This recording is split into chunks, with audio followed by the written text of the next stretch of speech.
مضل له ومن يضلل فلا هادي له وأشهد أن لا إله إلا الله وحده لا شريك له وأشهد أن محمدا عبده ورسوله اللهم صل على محمد وعلى آل محمد كما صليت على إبراهيم وعلى آل إبراهيم وبارك على محمد وعلى آل محمد كما باركت على إبراهيم وعلى آل إبراهيم إنك حميد مجيد أما بعد فإن خير الحديث كتاب الله وخير الهدي هدي محمد صلى الله عليه وسلم وشر الأمور محدثاتها فكل محدثة بدعة وكل بدعة ضلالة أعوذ بالله من الشيطان الرجيم بسم الله الرحمن الرحيم يا أيها الذين آمنوا اتقوا الله حق تقاته ولا تموتن إلا وأنتم مسلمون ബഹുമാന്യരായ സത്യവിശ്വാസികളെ, അള്ളാഹുവിൻ്റെ വിധിവിലക്കുകൾ സൂക്ഷിച്ചുകൊണ്ട് തഖ്വയോടുകൂടി ജീവിക്കുവാൻ പരിശ്രമിക്കണമെന്ന് എന്നെയും നിങ്ങളെയും ഉപദേശിക്കുകയാണ്. അള്ളാഹുവിൻ്റെ കൽപ്പനകൾ സൂക്ഷിച്ച് ജീവിക്കുന്ന സദ്വൃത്തരിൽ മുത്തഖീങ്ങളിൽ അള്ളാഹു തആല നമ്മെ എല്ലാവരെയും ഉൾപ്പെടുത്തുമാറാവട്ടെ. ഇസ്ലാം അനുഷ്ഠിച്ച് ജീവിക്കേണ്ടവരാണ് നമ്മൾ. ഇസ്ലാം അനുഷ്ഠിച്ച് ജീവിക്കുവാൻ ആദ്യമായി നമുക്കാവശ്യം ഇസ്ലാമിനോട് സംതൃപ്തി ഉണ്ടാവുക എന്നതാണ്. ഇസ്ലാം അള്ളാഹുവിൻ്റെ നിയമമാണ്. അള്ളാഹു നിയമം ഇറക്കിയിട്ടുള്ളത് മനുഷ്യരുടെ നന്മയ്ക്ക് വേണ്ടിയാണ്.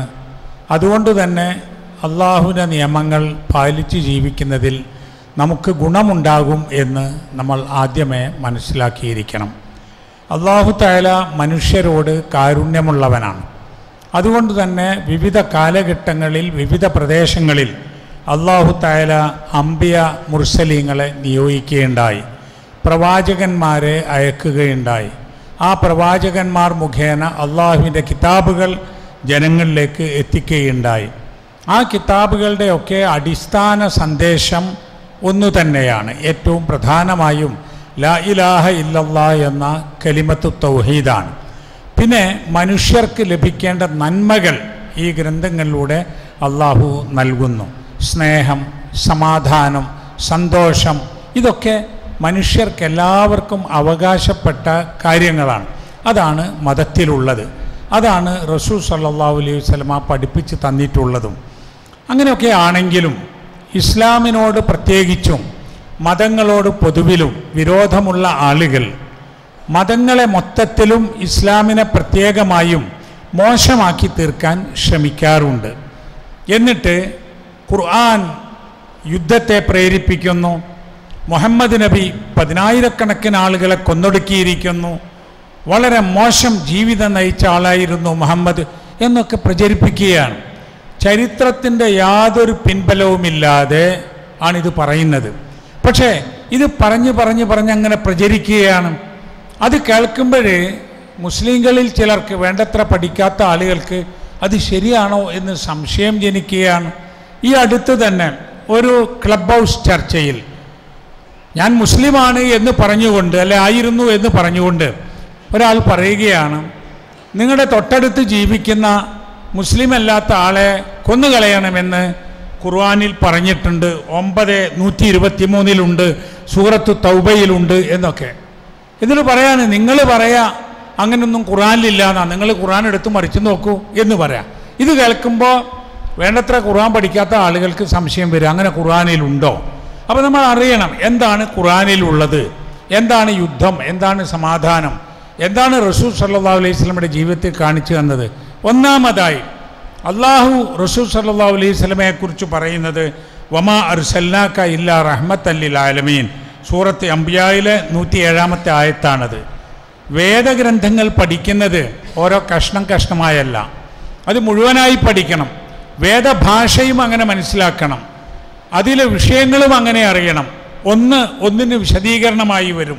ഇപ്പം ഖുർആനിൽ അള്ളാഹു റസൂലിനെ കുറിച്ച് പറഞ്ഞത് വമാ അർസൽനാക ഇല്ലാ റഹ്മത്തൻ ലിൽ ആലമീൻ, ലോകത്തിന് മുഴുവനുമുള്ള കാരുണ്യമായിക്കൊണ്ടല്ലാതെ താങ്കളെ നാം അയച്ചിട്ടില്ല എന്നാണ് റസൂലിനെ വിളിച്ചാ പറയുന്നത്.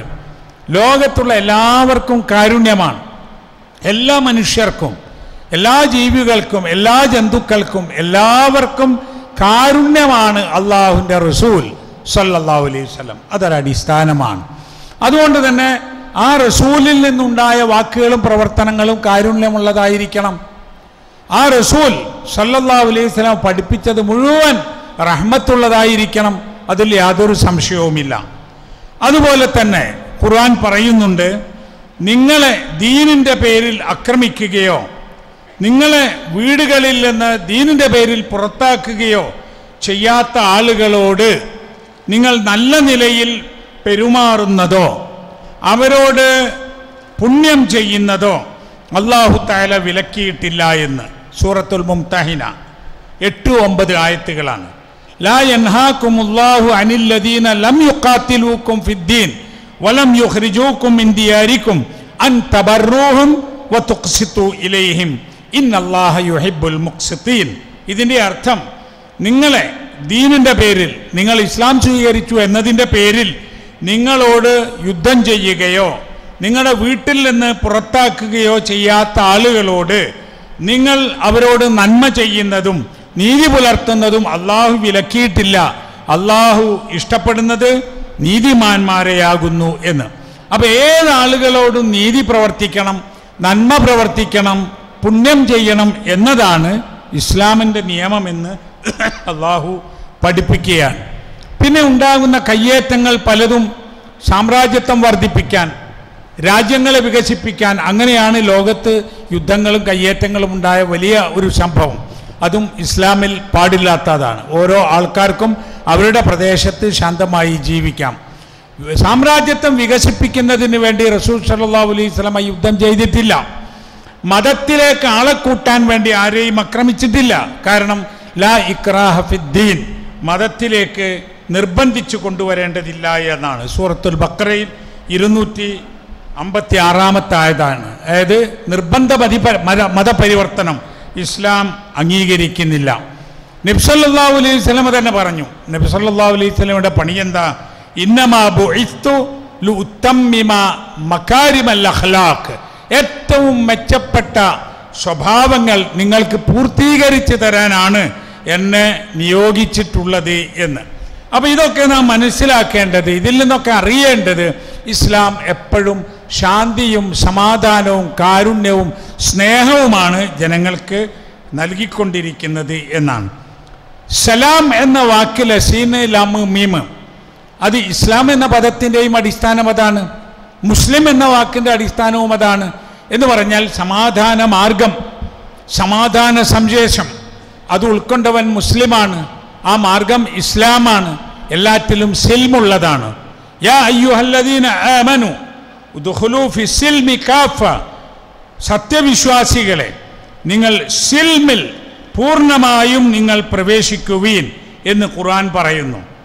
സിൽമിൽ എന്നതിന് അതിന് നൽകിയിട്ടുള്ള വിശദീകരണം ഇസ്ലാമിൽ എന്നാണ്. അത് മുഅ്മിനീങ്ങളോടാണ് പറയുന്നത്, സത്യവിശ്വാസികളോട്. അവിടെ ഇവിടെയും കുറച്ചു മാത്രം ഇസ്ലാം അനുസരിച്ച് ജീവിക്കാനല്ല. നിങ്ങൾ സിൽമിൽ, നിങ്ങൾ പൂർണ്ണമായും പ്രവേശിക്കുക എന്ന് പറഞ്ഞാൽ ഇസ്ലാമിൽ എന്നതിനാണ് അവിടെ സിൽ എന്ന് ഉപയോഗിച്ചിട്ടുള്ളത്. അതുപോലെ തന്നെ നോക്കൂ, അള്ളാഹുവിൻ്റെ നാമമായി ഖുർആൻ സലാം എന്ന് പറഞ്ഞിട്ടുണ്ട്. അൽ മലിക്കുൽ ഖുദ്ദൂസു സലാമുൽ മുഅ്മിനുൽ മുഹൈമിനുൽ അസീസുൽ ജബ്ബാറുൽ മുതകബ്ബിർ. അൽ മലിക്കുൽ ഖുദ്ദൂസു സലാം, അള്ളാഹു അൽ മലിക്കാണ്, അൽ ഖുദ്ദൂസാണ്, അസ്സലാം ആണ്. സലാം എന്ന് പറഞ്ഞാൽ ശാന്തിയാണ് എന്നാണ്. അതുകൊണ്ടാണ് നാം പ്രാർത്ഥിക്കുന്ന ഒരു പ്രാർത്ഥനയുണ്ട്, അല്ലാഹുമ്മ അൻതസ്സലാം വ മിൻകസ്സലാം തബാറക്ത യാ ദൽ ജലാലി വൽ ഇക്റാം. അല്ലാഹുവേ അൻതസ്സലാം, നീയാണ് ശാന്തി, വ മിൻകസ്സലാം, നിന്നിൽ നിന്നാണ് ശാന്തി. മാത്രവുമല്ല വല്ലാഹു യദ്ഉ ഇലാ ദാരിസ്സലാം, അള്ളാഹു നിങ്ങളെ ക്ഷണിക്കുന്നത് ശാന്തി ഭവനത്തിലേക്കാണ്. സ്വർഗത്തിന് അങ്ങനെ ഒരു പേരുണ്ട്, ദാറുസ്സലാം, സമാധാനത്തിൻ്റെ ഭവനം എന്നാണ്. അവിടെ വെച്ച് പരസ്പരം പറയുന്നത് തഹിയ്യത്തുഹും യൗമ യൽഖൗനഹു സലാം എന്നാണ്. എല്ലാവരും സലാം സലാം എന്നതാണ് അഭിവാദ്യം ചെയ്യുന്നതും എന്ന് നമ്മൾ അറിയണം. അപ്പോൾ ഇതൊക്കെ സൂചിപ്പിക്കുന്നത് സ്നേഹം, കാരുണ്യം, സമാധാനം തുടങ്ങിയവയാണ് ഇസ്ലാമിൻ്റെ അടിസ്ഥാനം എന്നതാണ്. പിന്നെ യുദ്ധമോ, അതും പറയാവുന്നതേ ഉള്ളൂ. യുദ്ധം മനുഷ്യ സമൂഹത്തിൽ പണ്ടേ ഉള്ള സംഗതിയാണ്. അതുണ്ടാകുന്നതിന് ഞാൻ പറഞ്ഞ പോലെ പല കാരണങ്ങളും ഉണ്ടാകാം. അങ്ങനെ യുദ്ധമുണ്ടാകുമ്പോൾ എന്ത് ചെയ്യണം എന്നാണ് ഖുർആൻ പഠിപ്പിച്ചത്. നിങ്ങൾ യുദ്ധത്തിന് ഇറങ്ങി പുറപ്പെടരുത് എന്ന് നബി സല്ലല്ലാഹു അലൈഹി വസല്ലം പറഞ്ഞിട്ടുണ്ട്. നിങ്ങൾ ശത്രുവിനെ കാത്തിരിക്കരുത് എന്ന് പറഞ്ഞിട്ടുണ്ട്. പിന്നെ യുദ്ധമുണ്ടായാൽ എന്ത് ചെയ്യും? യുദ്ധമുണ്ടായാൽ നിങ്ങൾ നോക്കൂ, നബി സല്ലല്ലാഹു അലൈഹി വസല്ലം യുദ്ധത്തിന് വേണ്ടി ഇറങ്ങി പുറപ്പെട്ടിട്ടില്ല. നബി സല്ലല്ലാഹു അലൈഹി വസല്ലം ദീനിനെ പ്രചരിപ്പിക്കാൻ യുദ്ധം ചെയ്തിട്ടില്ല. നബി സല്ലല്ലാഹു അലൈഹി വസല്ലം രാജ്യം വലുതാക്കാൻ യുദ്ധം ചെയ്തിട്ടില്ല. നബി സല്ലല്ലാഹു അലൈഹി വസല്ലം മറ്റു മതവിശ്വാസികളെ തകർക്കാൻ യുദ്ധം ചെയ്തിട്ടില്ല. പിന്നെ ഉണ്ടായ യുദ്ധങ്ങൾ എന്താ? ഉണ്ടായ യുദ്ധങ്ങൾ നബി സല്ലല്ലാഹു അലൈഹി വസല്ലമയും സഹാബത്തിനെയും ഉപദ്രവിക്കുകയും നാട്ടിൽ നിന്ന് പുറത്താക്കുകയും എത്തിയ സ്ഥലത്ത് പോലും താമസിക്കാൻ സമ്മതിക്കാതിരിക്കുകയും അങ്ങനെ പിന്നാലെ കൂടി ഉപദ്രവിച്ചപ്പോൾ നിലനിൽപ്പിന് വേണ്ടി ചെറുത്ത് നിന്നതാണ്. അതൊന്ന്. മറ്റൊന്ന്, ജനങ്ങൾക്ക് സ്നേഹവും സമാധാനവും നൽകുന്ന ഇസ്ലാമിനെ ആളുകൾക്ക് പരിചയപ്പെടുത്തുമ്പോൾ ഉപദ്രവമേൽക്കേണ്ടി വരികയും തടസ്സം സൃഷ്ടിക്കുകയും ചെയ്യുമ്പോൾ ആ തടസ്സം നീക്കാൻ വേണ്ടിയിട്ട് ചെറുത്തുനിൽപ്പ് ഉണ്ടായിട്ടുണ്ട്. അത്തരം സന്ദർഭങ്ങളിൽ ഇസ്ലാമിൻ്റെ സമീപനം എന്ത് എന്ന് നോക്കണം. ആ സമീപനം എന്താ? ആ സമീപനം ഒന്നാമതായി വിട്ടുവീഴ്ച ചെയ്യണം എന്നതാണ്. കരാറുകൾ പാലിക്കണമെന്നതാണ്. സമാധാനത്തിന് വേണ്ടി എത്ര വിട്ടുവീഴ്ച ചെയ്യാമോ അത്രയും വിട്ടുവീഴ്ച ചെയ്യണമെന്നാണ്. നബി സല്ലല്ലാഹു അലൈഹി വസല്ലമയും 100,000-ഓളം വരുന്ന സഹാബിമാരും ഉംറ ചെയ്യാൻ വന്ന സന്ദർഭത്തിൽ ഹുദൈബിയയിൽ വെച്ച് ഒരു സന്ധി ഉണ്ടാക്കാൻ മക്കയിലെ ഖുറൈശികൾ മുന്നോട്ട് വന്നു. ആ സമയത്ത് എത്രയോ കാലത്തെ ഒരു സ്വപ്നം, ഒരാഗ്രഹം മുസ്ലിമീങ്ങൾ പ്രതീക്ഷിച്ച് നബി സല്ലല്ലാഹു അലൈഹി വസല്ലമയുടെ കൂടെ ഉംറയ്ക്ക് വരികയാണ്. അങ്ങനെയാണ് മക്കയുടെ അടുത്ത ഹുദൈബിയയിൽ നബി സല്ലല്ലാഹു അലൈഹി വസല്ലം സഹാബത്തും എത്തിയപ്പോൾ ഖുറൈശികൾ വന്നിട്ട്, മുഹമ്മദേ, നമുക്കൊരു സന്ധി ഉണ്ടാക്കാം. നമ്മൾ ഒരേ നാട്ടുകാരും ഒരേ വർഗ്ഗക്കാരും ഒരേ കുടുംബക്കാരുമല്ലേ, നമുക്കിടയിൽ യുദ്ധം വേണ്ട, കുഴപ്പം വേണ്ട. അതുകൊണ്ട് ഈ വർഷം നിങ്ങൾ തിരിച്ചു പോ ഉംറ ചെയ്യാതെ. അടുത്ത വർഷം ഞങ്ങളുടെ അനുവാദത്തോടു കൂടി വന്ന് യുദ്ധം ചെയ്തോളൂ. ഒരായുധവും വേണ്ട, യുദ്ധവും വേണ്ട, ഒന്നും വേണ്ട. മാത്രമല്ല അടുത്ത 10 കൊല്ലം നമുക്കിടയിൽ യുദ്ധമുണ്ടാവില്ല എന്ന് കരാർ എഴുതാം എന്ന് പറഞ്ഞു. അങ്ങനെ കരാർ എഴുതി. ആ കരാറിലുമുണ്ട് ഒരുപാട് വിട്ടുവീഴ്ച. ബിസ്മില്ലാ എന്ന് എഴുതിയപ്പോൾ അല്ലാ എന്നത് മാറ്റാൻ പറഞ്ഞു. മുഹമ്മദുൻ റസൂലുള്ള എന്ന് പറഞ്ഞപ്പോൾ അത് മാറ്റി മുഹമ്മദ് ബിൻ അബ്ദുള്ള എന്നാക്കാൻ പറഞ്ഞു. അതൊക്കെ നബി സല്ലല്ലാഹു അലൈഹി വസല്ലം അംഗീകരിച്ചുകൊണ്ട് സമാധാന കരാറുണ്ടാക്കി. എന്താണ് ഈ ഒരു ഘട്ടത്തിൽ എൻ്റെ അഭിമാനമാണ്, ഇസ്ലാം പരാജയപ്പെട്ടു പോകും, മുന്നോട്ട് വെച്ച കാൽ പിന്നോട്ട് വെക്കൂല എന്ന് പറഞ്ഞോ നബി തിരുമേനി സല്ലല്ലാഹു അലൈഹി വസല്ലം? ഇല്ല. നബി സല്ലല്ലാഹു അലൈഹി വസല്ലം ആ കരാർ അംഗീകരിച്ചു. എന്തിനു വേണ്ടിയെന്നറിയാം? യുദ്ധമില്ലാത്ത നാളുകൾ ഉണ്ടാകുമെന്ന പ്രതീക്ഷയിൽ. എന്നിട്ട് അങ്ങനെ ഹുദൈബിയയിൽ വെച്ച് അവർ തിരിച്ചുപോയി. അവിടെ വെച്ച് ഉംറ അവസാനിപ്പിച്ചു, അവിടെ വെച്ച് മുടിയെടുത്തു, അവിടെ വെച്ച് ബലിയെടുത്തു, അവർ തിരിച്ചുപോയി. എന്തുമാത്രം വേദനയുണ്ടാകും അത്. പക്ഷേ റഹ്മത്തുല്ലിൽ ആലമീനാണ്, ലോകത്തിന് മുഴുവൻ കാരുണ്യമായ പ്രവാചകൻ ആ കരാർ അംഗീകരിക്കുകയാണ്.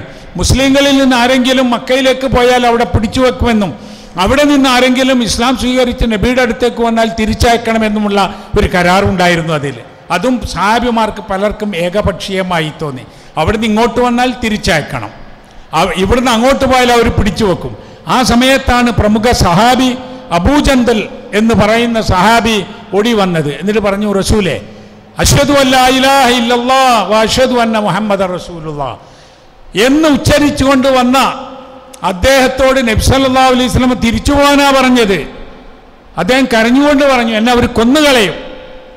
അദ്ദേഹം തിരിച്ചു പോകാൻ നബി സല്ലല്ലാഹു അലൈഹി വസല്ലം വേറെ സഹാബിമാരെ ഏർപ്പാട് ചെയ്തു കൊടുത്തു. എന്നിട്ട് പറഞ്ഞു, അബൂജന്തൽ, നമ്മൾ അവരും തമ്മിലുള്ള കരാറാണ്, കരാർ വളരെ പ്രധാനമാണ്, അത് പാലിച്ചേ മതിയാവൂ. അതിനിടയിൽ ഒരാൾ ചോദിച്ചു, റസൂൽ, ഈ കരാർ എഴുതാൻ പോകുന്നേ ഉള്ളൂ, നമ്മൾ പറഞ്ഞിട്ടല്ലേ ഉള്ളൂ? റസൂൽ സല്ലല്ലാഹു അലൈഹി വസല്ലം പറഞ്ഞു, നമ്മൾ പറഞ്ഞത് എന്നാണ് എഴുതാൻ പോകുന്നത്, അത് കരാറാണ്, കരാർ പാലിച്ചേ മതിയാകൂ എന്ന്. റഹ്മത്തുല്ലിൽ ആലമീൻ, കാരുണ്യത്തിൻ്റെ പ്രവാചകനാണ്, ലോകത്തിൻ്റെ കാരുണ്യമാണ്. പിന്നെ യുദ്ധമുണ്ടായാൽ യുദ്ധമുണ്ടാവുമെന്ന് ഞാൻ പറഞ്ഞല്ലോ, എല്ലാ സമൂഹത്തിലും യുദ്ധമുണ്ടായിട്ടുണ്ട്. യുദ്ധമുണ്ടായാൽ എന്ത് ചെയ്യണം? യുദ്ധമുണ്ടായാൽ വൈൻ ജനഹൂൽ ഇസ്ൽമി ഫജ്നഹ്ലഹ, അവരെങ്ങാനും ഒരു സന്ധിക്ക് വന്നാൽ സന്ധിയിലേക്ക് നിന്നു കൊടുക്കണം. നമ്മൾ ഒരു സന്ധിയുമില്ലാതെ യുദ്ധം തുടങ്ങി നശിപ്പിച്ച് തീർക്കുക എന്നതില്ല. മാത്രമല്ല യുദ്ധത്തിൽ യോദ്ധാക്കൾ തമ്മിലേ യുദ്ധം ചെയ്യാൻ പാടുള്ളൂ എന്നാണ്. യോദ്ധാക്കളല്ലാത്ത ആളുകൾ തമ്മിൽ യുദ്ധം ചെയ്യാൻ പാടില്ല എന്നാണ് ഇപ്പോൾ ഇവർ പ്രചരിപ്പിച്ച. ഞാൻ കേട്ടു 10,000-കണക്കിന് ആളുകളെ മുഹമ്മദ് യുദ്ധത്തിൽ കൊന്നു എന്ന്. അതുകൊണ്ട് പറയുന്ന 10,000-കണക്കിന് എല്ലാ ചരിത്രം നോക്കിയാലും അത് പരിശോധിച്ചാൽ കാണാം എത്ര ആള് റസൂൽ സല്ലല്ലാഹു അലൈഹി വസല്ലമയുടെ കാലത്ത് റസൂലുള്ള പങ്കെടുത്തതും പങ്കെടുക്കാത്തതുമായ യുദ്ധങ്ങളിൽ ഇരുപക്ഷത്തു നിന്നുമായി മരിച്ചുപോയി. ഏതാണ്ട് 10 കൊല്ലത്തിനിടയിൽ അത്രയും കാലമാണ് യുദ്ധമുണ്ടായിരുന്നത്. അത് 861 എന്നും 1018 എന്നും മാക്സിമം 1284 എന്നും പറയുന്നു. ആ മാക്സിമം എടുത്തോളൂ. 10 കൊല്ലക്കാലം, അത് തന്നെയും ഏതാനും മണിക്കൂറുകളെ യുദ്ധം ഉണ്ടായുള്ളൂ എന്നാണ്. അപ്പൊ 10 കൊല്ലത്തെ യുദ്ധത്തിനിടയിൽ 1284 ആളുകളാ മരിച്ചിട്ടുള്ളതെന്നാണ്. അത് തന്നെയും യുദ്ധത്തിൽ പങ്കെടുത്ത യോദ്ധാക്കളുടെ 1/3 ആളുകളെ കൊല്ലപ്പെട്ടുള്ളൂ എന്നാണ്. നോക്കൂ, 1-ാം ലോകമഹായുദ്ധത്തിൽ മരിച്ച ആളുകളുടെ എണ്ണം പറയുന്നത് 1,70,00,000 ആളുകളാണ്. 2-ാം ലോകമഹായുദ്ധത്തിൽ മരണപ്പെട്ടത് 5,48,00,000 ആളുകളാണ്. അത് യുദ്ധത്തിൽ പങ്കെടുത്ത യോദ്ധാക്കളുടെ 3 ഇരട്ടി ആളുകൾ മരിച്ചു എന്നാണ്. അതായത് സാധാരണ ജനങ്ങൾ പോലും മരിച്ചു. അതിൽ പങ്കെടുത്ത ആളുകളും അവരുടെ മതവും അവരുടെ ഭാഷയും വിശ്വാസവും നോക്കൂ. ലോകത്തിലെ എല്ലാ രാജ്യങ്ങളും ഈ ലോകമഹായുദ്ധത്തിൽ കൂടിയവരാണ്. അതിൽ ബ്രിട്ടൻ ഉണ്ട്, ഫ്രാൻസ് ഉണ്ട്, ജപ്പാനുണ്ട്, റഷ്യയുണ്ട്, പല രാജ്യങ്ങളുമുണ്ട് അതിൽ. എന്നിട്ട് ഈ രാജ്യങ്ങളെല്ലാം കൂടി നടത്തിയ യുദ്ധത്തിൽ യുദ്ധം ചെയ്യുന്ന യോദ്ധാക്കളുടെ 3 ഇരട്ടി മരണം സംഭവിച്ച് 5,48,00,000 ആളുകൾ 2-ാം ലോകമഹായുദ്ധത്തിലും 1,70,00,000 ആളുകൾ 1-ാം ലോകമഹായുദ്ധത്തിലും മരിച്ചു എന്നാണ്. എന്നിട്ടാണ് ഇവിടെ വെച്ച് പറയുന്നത് മുഹമ്മദ് നബി 10,000-കണക്കിന് ആളുകളെ കൊന്നു. ആകെ മരിച്ചിട്ടുള്ളത് മാക്സിമം 1284 അത് യോദ്ധാക്കളുടെ എണ്ണത്തിന്റെ 1/3. മാത്രമല്ല വൃദ്ധരെയും കുട്ടികളെയും സ്ത്രീകളെയും കൊല്ലരുത് എന്ന് ഇസ്ലാമിൽ നിയമമുണ്ട്. യുദ്ധത്തിൽ ആകെ ഈ യുദ്ധങ്ങൾക്കിടയിൽ ഒരു പ്രായമുള്ള ആൾ മരിച്ചു എന്നാണ് ഒക്കെ ചരിത്രത്തിലുണ്ട്. അതെങ്ങനെ സംഭവിച്ചു? അതായത് ശത്രുപക്ഷത്തുള്ള ഒരു പ്രായമുള്ള ആൾ മരിച്ചുപോയി. ഇസ്ലാമിക ചരിത്രത്തിൽ കാണാം പ്രായമുള്ള ആളായിരുന്നു, പക്ഷേ അയാൾ ശത്രുക്കൾക്ക് വേണ്ടി പണിയെടുത്തിരുന്ന് യുദ്ധത്തെ സഹായിച്ച ആളായിരുന്നു. അങ്ങനെയാണ് ഒരാൾ മരിച്ചത് എന്ന്. അതുപോലെ തന്നെ ഒരു സ്ത്രീയാണ് ആ യുദ്ധത്തിന് 10 കൊല്ലത്തിനിടയിലുണ്ടായ ആ യുദ്ധങ്ങളിൽ മരിച്ചതെന്നാണ്. അതിന് ചില കാരണങ്ങളും പറയുന്നുണ്ട്. നബി സല്ലല്ലാഹു അലൈഹി വസല്ലമയുടെ കൈകൊണ്ട് ആകെ മരിച്ചത് ഒരേ ഒരാൾ മാത്രമാണ് എന്നാണ്. അപ്പോൾ ഇത്രയും വ്യക്തമായ ചരിത്രം, ഇത്രയും ലളിതമായ കാര്യം എന്നിട്ട് അങ്ങനെ അങ്ങോട്ട് പറയുകയാണ്. ഈ ആയത്താണ് അതിന് പറയുക. സൂറത്തു തൗബയിൽ 123-ാമത്തെ ആയത്തിൽ അതിൽ പറയുന്നുണ്ട്, നിങ്ങളുടെ അടുത്തുള്ള യാ അയ്യുഹല്ലദീന ആമനു ഖാതിലുല്ലദീന യലൂനക്കും മിനൽ കുഫാരി, നിങ്ങളുടെ അടുത്ത് താമസിക്കുന്ന കുഫാറിനെ നിങ്ങൾ കൊല്ലുക. അപ്പോൾ അയൽവാസിയെ കൊല്ലണം എന്നാണ്. അവൻ ഇങ്ങോട്ട് യുദ്ധം ചെയ്താലെന്ന് അവിടെ പറഞ്ഞിട്ടില്ല, ആരായാലും കൊല്ലണം എന്നാണ്. ഇത് ആദ്യം മനസ്സിലാകേണ്ടത് റസൂലിനല്ലേ? റസൂൽ സല്ലല്ലാഹു അലൈഹി വസല്ലമയ്ക്കല്ലേ ഖുർആൻ ഇറങ്ങിയത്? റസൂൽ എന്ത് ചെയ്തു? സഹാബത്തല്ലേ അത് മനസ്സിലാക്കിയത്? അവരെന്ത് ചെയ്തു? അവരുടെ അയൽപ്പക്കത്തും അവരുടെ വീട്ടിൽ പോലും മുസ്ലിങ്ങളില്ലാത്ത ആളുകൾ ഉണ്ടായിരുന്നില്ലേ? ഇതിൻ്റെ പശ്ചാത്തലം നോക്കിയാൽ അറിയാം. ഇതിൻ്റെ അപ്പുറത്ത് ആയത്ത് എന്താണെന്നറിയോ? ഇതിൻ്റെ അപ്പുറത്ത് പറയുന്നത് യുദ്ധ നിയമങ്ങൾ വിവരിച്ചുകൊണ്ടിരിക്കുകയാണ്. അത് നോക്കൂല. അത് തുടങ്ങുന്നത് ഖാത്തിലുല്ലദീന വഖാതിലു ഫീ സബീലില്ലദീന സബീലില്ലാഹില്ലദീന യുഖാതിലൂനക്കും, അള്ളാഹിൻ്റെ മാർഗത്തിൽ നിങ്ങൾ യുദ്ധം ചെയ്യുക. ആരോട്? അല്ലദീന യുഖാതിലൂനക്കും, നിങ്ങളോട് യുദ്ധം ചെയ്യുന്നവരോട്. നിങ്ങളോട് യുദ്ധം ചെയ്യുന്നവരോട് നിങ്ങൾ യുദ്ധം ചെയ്യുക എന്ന് പറഞ്ഞ് ഓതിയിട്ട് അതിൻ്റെ 3-ാമത്തെ ആയത്തിലാണിത് പറയുന്നത്. എന്ന് പറഞ്ഞാൽ നിങ്ങൾ ദൂരെയുള്ള ആളുകളോട് പോയി എല്ലാം യുദ്ധം ചെയ്യണം. നിങ്ങളെ ശത്രു, അടുത്തുള്ള ശത്രു, നിങ്ങളെ ഉപദ്രവിക്കുന്ന ശത്രു, നിങ്ങൾക്ക് നിലനിൽപ്പ് അനുവദിക്കാത്ത ശത്രു, ആ അടുത്തുള്ള ശത്രുവിനെ നിലക്ക് നിർത്തുക എന്നുള്ളത് അയൽ രാജ്യത്തിൻ്റെ ചുമതല തന്നെയാണല്ലോ. അത്രയേ ഉള്ളൂ. ഓരോരുത്തരും വാളെടുത്തു പോയി അയൽവാസിയെ വെട്ടിക്കൊല്ലാൻ എന്നില്ല. അങ്ങനെ ഉണ്ടെങ്കിൽ നിങ്ങൾ നോക്കൂ, സഹാബത്തിൻ്റെ കാലത്ത് തന്നെ ഇസ്ലാം പ്രചരിച്ചു കഴിഞ്ഞ പ്രദേശം, ഇപ്പോൾ ഈജിപ്തിലും സിറിയയിലും അതുപോലെ ഇറാനിൽ, ആ പ്രദേശങ്ങളിലൊക്കെ അന്ന് മുതൽ ഇന്നും മുസ്ലിങ്ങളല്ലാത്ത ആളുകൾ മുസ്ലിങ്ങളുടെ അയൽപ്പക്കത്ത് ജീവിക്കുന്നില്ലേ? ഇസ്ലാമിക ഭരണകൂടങ്ങളുള്ള സ്ഥലങ്ങളില്ലേ, ഏറ്റവും കൂടുതൽ മുസ്ലിങ്ങളുടെ ഇന്തോനേഷ്യയിലും മലേഷ്യയിലും ബ്രൂണയിലും ഒക്കെ തന്നെ മുസ്ലിങ്ങളല്ലാത്ത ആളുകൾ കൂടെ ജീവിക്കുന്നില്ലേ. അപ്പോൾ ഇതിനെ സന്ദർഭത്തിൽ നിന്ന് അടർത്തിയെടുത്ത് തെറ്റായ അർത്ഥം നൽകിയിട്ട് ആളുകൾക്ക് പ്രചരിപ്പിക്കുകയാണ്. എന്നിട്ട് ഖുർആൻ അക്രമം പറയുന്നു, എന്നിട്ട് ഖുർആൻ നിരോധിക്കണം എന്ന് വരെ ആവശ്യപ്പെടുക. അങ്ങനെയല്ല. നിങ്ങളെല്ലാവരും ഇതൊക്കെ ഒന്ന് വായിച്ച് പഠിച്ച് മനസ്സിലാക്കിയാൽ അറിയാം, ഒരിക്കലും ഖുർആൻ ആരെയും ഉപദ്രവിക്കാനും ആരെയും കൊന്നൊടുക്കി കളയാനും പറയുന്നില്ല. പിന്നെ ഒരു യുദ്ധത്തെപ്പറ്റി പറയുന്ന ഏത് പുസ്തകം നോക്കിയാലും അതിൽ യുദ്ധത്തിന് നിയമമില്ലേ? ഇപ്പോൾ നമ്മുടെ നാട്ടിൽ യുദ്ധ നിയമങ്ങളില്ലേ, പോലീസ് നിയമങ്ങളില്ലേ, പലതുമില്ലേ.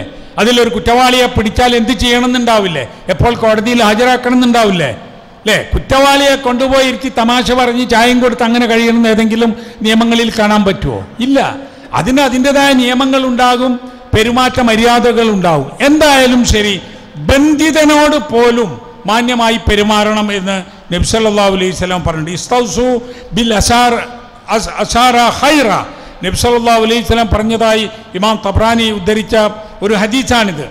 നിങ്ങളുടെ കയ്യിൽ യുദ്ധത്തിൽ പിടിക്കപ്പെടും, ബന്ദികളുണ്ടാകും, ജയിലിലാക്കപ്പെടുക, അവരോട് പോലും നിങ്ങൾ നന്മയോടുകൂടി പ്രവർത്തിക്കണം എന്നതാണ് നബി സല്ലല്ലാഹു അലൈഹി വസല്ലം നൽകിയിട്ടുള്ള ഉപദേശമെന്ന് നമ്മൾ അറിയേണ്ടതാണ്. ഇത്രയും സ്നേഹവും കാരുണ്യവും സന്തോഷവും സമാധാനവും സഹവർത്തിത്വവും ഒക്കെ അംഗീകരിക്കുന്നു ഇസ്ലാം എന്നതുകൊണ്ടാണ് ഇസ്ലാം ആദ്യത്തെ ഒരു 100 വർഷം കൊണ്ട് ലോകത്ത് മനുഷ്യവാസമുള്ള എല്ലാ സ്ഥലത്തേക്കും ഇസ്ലാം എത്തിയത് എന്നാണ്. അങ്ങനെയാണ് ഇസ്ലാം പ്രചരിച്ചത് എന്നാണ്.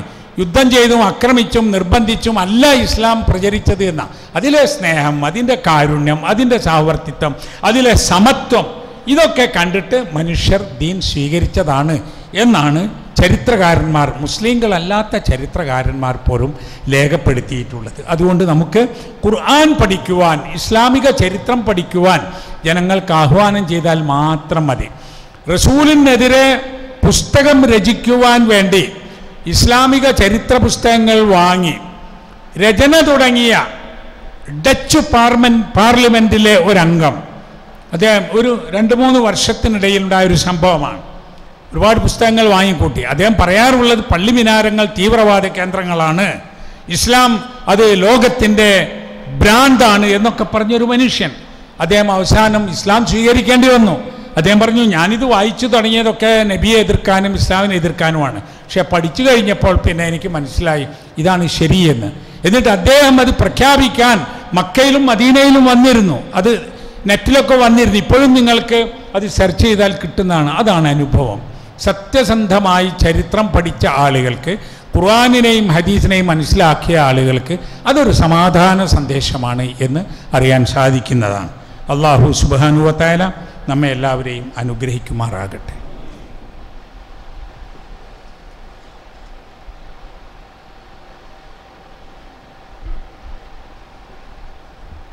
അൽഹംദുലില്ലാഹ് വസ്സലാത്തു വസ്സലാമു അലാ റസൂലില്ലാഹ് വഅലാ ആലിഹി വസഹ്ബിഹി അജ്മഈൻ. ഇത്തഖുല്ലാഹ ഇബാദല്ലാഹ്. അള്ളാഹുവിൻ്റെ വിധിവിലക്കുകൾ സൂക്ഷിക്കണമെന്ന് വീണ്ടും ഉണർത്തുകയാണ്. പരിശുദ്ധ ദീനുൽ ഇസ്ലാമിനെ മനസ്സിലാക്കി അതനുസരിച്ച് ജീവിക്കുവാൻ, സംതൃപ്തിയോടുകൂടി ഉൾക്കൊണ്ട് ജീവിക്കുവാൻ നമ്മൾ ധാരാളമായി വായിച്ച് പഠിച്ച് മനസ്സിലാക്കണമെന്ന് വീണ്ടും ഉണർത്തുകയാണ്. ഇസ്ലാമിക സമൂഹത്തിൽ പല വിജയങ്ങളും പരാജയങ്ങളും ഉണ്ടായിട്ടുണ്ട്. പ്രയാസങ്ങളും എളുപ്പങ്ങളും ഉണ്ടായിട്ടുണ്ട്. സത്യമാണത് എന്നതിൻ്റെ വലിയ ഒരു അടയാളമാണ് അതിനെ ആളുകൾ വിമർശിച്ചുകൊണ്ടേയിരിക്കുന്നു എന്നത്.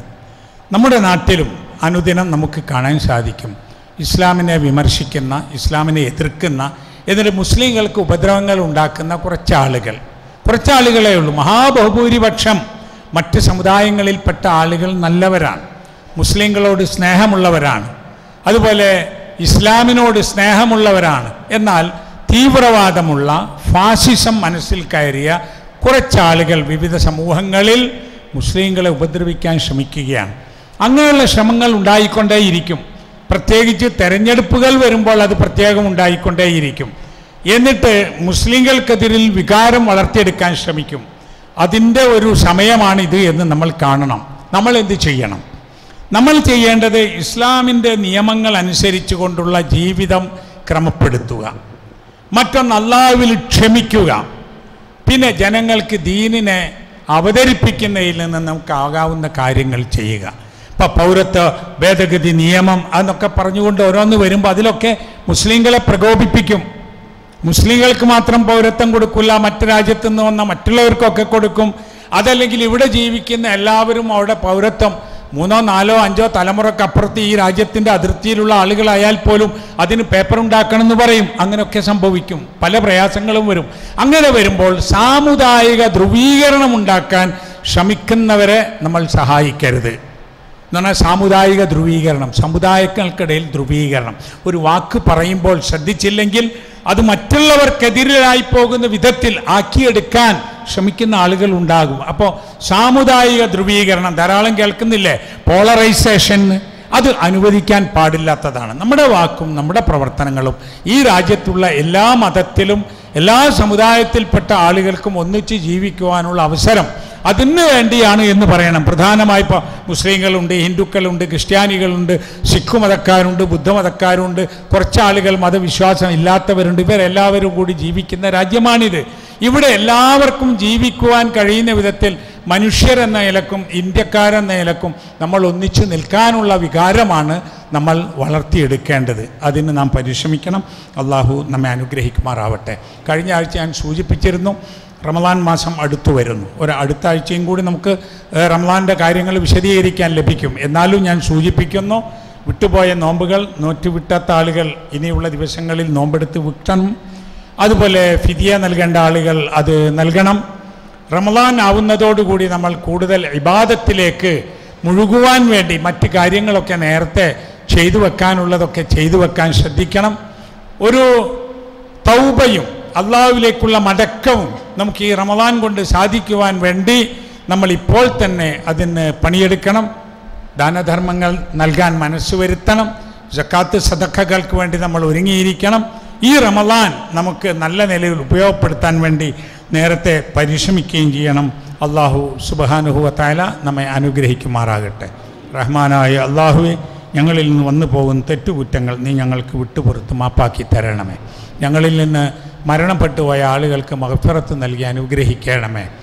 രോഗങ്ങൾ കൊണ്ട് വിഷമിക്കുന്ന പ്രയാസപ്പെടുന്ന ആളുകൾക്ക് അവരുടെ രോഗങ്ങളെ അള്ളാഹുവെ എത്രയും പെട്ടെന്ന് ശിഫയാക്കി തരണമേ. ഇസ്ലാമും മുസ്ലിം സമൂഹവും അനുഭവിക്കുന്ന പ്രയാസങ്ങളും ദുരിതങ്ങളും അത് എത്രയും പെട്ടെന്ന് മാറ്റിത്തരണമേ. അള്ളാഹുവെ, ഫലസ്തീനിൽ പൊരുതിക്കൊണ്ടിരിക്കുന്ന സമൂഹം, ജീവിക്കുവാൻ വേണ്ടി കഷ്ടപ്പെടുന്ന സഹോദരങ്ങൾ, അവർക്ക് വിജയം നൽകി നീ അനുഗ്രഹിക്കണമേ. ബൈത്തുൽ മുഖദ്ദസ് അത് മുസ്ലിങ്ങളുടെ കൈകളിൽ തന്നെ നിലനിൽക്കുന്ന വിധത്തിൽ അവർക്ക് വിജയം നൽകി അനുഗ്രഹിക്കണമേ. അള്ളാഹുവേ, ഇസ്ലാമും മുസ്ലിം സമൂഹവും അനുഭവിക്കുന്ന പ്രയാസങ്ങളും പീഡനങ്ങളും കഷ്ടപ്പാടുകളും തരണം ചെയ്യാനുള്ള ഈമാനും കരുത്തും നൽകി ഈ സമൂഹത്തെ അനുഗ്രഹിക്കണമേ. ലോകത്ത് ജീവിക്കുന്ന എല്ലാ മനുഷ്യർക്കും ശാന്തിയും സമാധാനവും നൽകണമേ. അല്ലാഹുമ്മ ഗ്ഫിർ ലിൽ മുഅ്മിനീന വൽ മുഅ്മിനാത്ത് വൽ മുസ്ലിമീന വൽ മുസ്ലിമാത്ത് അൽഅഹ്യാഇ മിൻഹും വൽ അംവാത്ത് ഇന്നക മുജീബു ദഅവാതി യാ ഖാദിയൽ ഹജാത്ത്. റബ്ബനാ തഖബ്ബൽ മിന്നാ ഇന്നക അൻതസ് സമീഉൽ അലീം വതുബ് അലൈനാ ഇന്നക അൻതത് തവ്വാബുർ റഹീം. ربنا يا غافر المذنبين اللهم أعز الإسلام والمسلمين.